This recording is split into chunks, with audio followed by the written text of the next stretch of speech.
O'zbekiston Respublikasi mudofaasiga ko'maklashuvchi vatanparvar tashkiloti Markaziy kengashining navbatdagi yig'ilishi bo'lib o'tdi. Unda ko'tarilgan masalalar tafsiloti galdagi reportajdan o'rin olgan.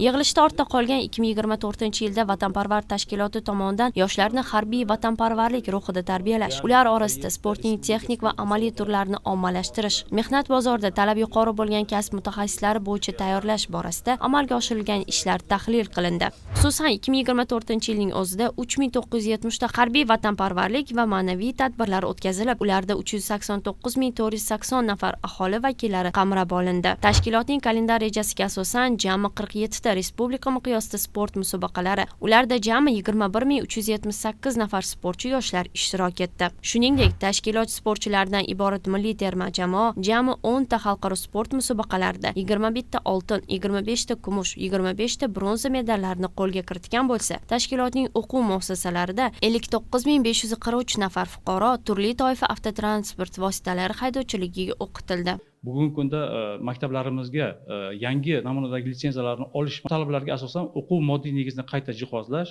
jumladan zamonaviy avtodromlar qurish masalasi bo'yicha biz 2024-yilda 206 ta o'quv muassasasidan 130 ga yaqin litsenziyasini yangilashga erishgan bo'lsak, bu yil mana shu birinchi kvartalda mana shu ishlarimizni yakuniga yetkazish, bundan tashqari Litva, Latviya, Yaponiyadan, jumladan Germaniyadan yirik ish beruvchi tashkilotlar rahbarlari bizga tashrif buyurishdi, tashkilotimizga va tashkilotimizni o'quv moddiy negizi bilan tanishib, albatta ularda yuqori ehtiyojga ega bo'lgan bu kasblar, ya'ni haydovchilikni B toifasi bo'yicha D avtobuslarga haydovchilar, jumladan SY toifasi yuk avtomobillariga haydovchilar bo'yicha ehtiyoj yuqori ekanligini bildirishdi va bugun vatanparvar tashkilotida mana shu fuqarolarimizni xorij mamlakatlarining talablari asosida tayyorlash masalasi bo'yicha biz hamkorlik memorandumlarini imzoladik ular bilan.